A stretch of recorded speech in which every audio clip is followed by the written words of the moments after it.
ಎಸ್ಐಟಿಯಲ್ಲಿ ತನಿಖೆ ನಡೆಸುವಂತೆ ಹೈಕೋರ್ಟ್ ಈಗ ಆದೇಶವನ್ನ ಮಾಡಿದೆ. ಬೈ ಎಲೆಕ್ಷನ್ ಬಳಿಕ ನಾಗೇಂದ್ರಗೆ ಸಚಿವ ಸ್ಥಾನ ಕೊಡ್ತೀನಿ ಅಂತ ಮುಖ್ಯಮಂತ್ರಿಗಳು ಕೂಡ ಹೇಳಿದ್ದಾರೆ. ಬಿ ನಾಗೇಂದ್ರ ಅವರಿಗೆ ಸಚಿವ ಸ್ಥಾನ ಫಿಕ್ಸ್ ಅಂತಂದ್ರೆ ಹೌದು, ಮುಖ್ಯಮಂತ್ರಿಗಳೇ ಹೇಳಿದ ನಂತರ ಈಗ ಅದರಲ್ಲಿ ತೆಗೆದುಹಾಕುವಂಥದ್ದೇನಿದೆ.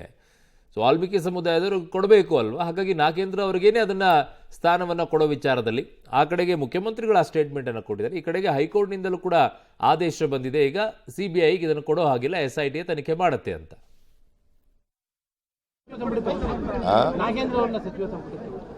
ನಿನ್ನೆ ಕೇಳಿದ್ರು, ನಾನು ಹೇಳಿದೆ ನೋಡೋಣಪ್ಪ, ಚುನಾವಣೆ ಎಲ್ಲ ಮುಗಿದ ಮೇಲೆ ಪರಿಶೀಲನೆ ಮಾಡೋಣ ಅಂತ.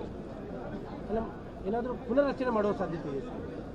ಸಂಪುಟ ಪುನರ್ರಚನೆ ಸಾಧ್ಯತೆ ಇಲ್ಲಪ್ಪ, ನಾನು ನಾಗೇಂದ್ರ ಬಗ್ಗೆ ಹೇಳಿದ್ರೆ ಪುನರ್ರಚನೆ ಅಂತ ಕೇಳ್ತಾ ಇದೆಯಾ? ಅಲ್ಲ, ಸೇರಿಸ್ಕೋತಾರೆ ಮತ್ತೇನಾದರೂ ಬೇರೆ ಚೇಂಜ್ ಮಾಡುವಂಥದ್ದು ಸರ್. ಈಗ ಸೊ ಅಲ್ಲಿ ನಾಗೇಂದ್ರ ಅವ್ರನ್ನ ಮಾತ್ರ ಸಂಪುಟಕ್ಕೆ ಸೇರಿಕೊಳ್ಳೋದ್ರ ಬಗ್ಗೆ ಯೋಚನೆ ಮಾಡ್ತೀವಿ, ಚುನಾವಣೆ ಆಗಲಿ ಅಂತ ಹೇಳಿದ್ದಾರೆ. ಅದು ಎರಡು ರೀತಿಯಾಗಿ ದಾಳ ಇರುತ್ತೆ. ಒಂದು ವಾಲ್ಮೀಕಿ ವೋಟ್ಗಳೇನಿದೆ ಆ ವೋಟ್ಗಳನ್ನು ಸೆಳೆಯೋ ನಿಟ್ಟಲ್ಲೂ ಕೂಡ ಮತ್ತೆ ನಮ್ಮ ಸಮುದಾಯದ ಒಬ್ಬ ನಾಯಕರಿಗೆ ಮಂತ್ರಿ ಸ್ಥಾನ ಸಿಗುತ್ತೆ ಅನ್ನುವಂಥದ್ದು ಇರುತ್ತೆ, ಆ ಸಮುದಾಯಗಳ ಮೇಲೆ ಪ್ರಭಾವ ಬೀರುತ್ತೆ. ಬಟ್ ಈಗ ತನಿಖೆ ನಡೀತಾ ಇರುವಂಥ ಸಂದರ್ಭದಲ್ಲಿ ಮಂತ್ರಿ ಸ್ಥಾನವನ್ನು ಕೊಡ್ತಾರಾ ಗೊತ್ತಿಲ್ಲ. ಈಗ ಸದ್ಯಕ್ಕಂತೂ ಸಿದ್ದರಾಮಯ್ಯ ಅವರು ಹೇಳಿದ್ದಾರೆ ಚುನಾವಣೆ ಮುಗಿದ ನಂತರ ಕೊಡ್ತೀವಿ ಅಂತ ಹೇಳಿ.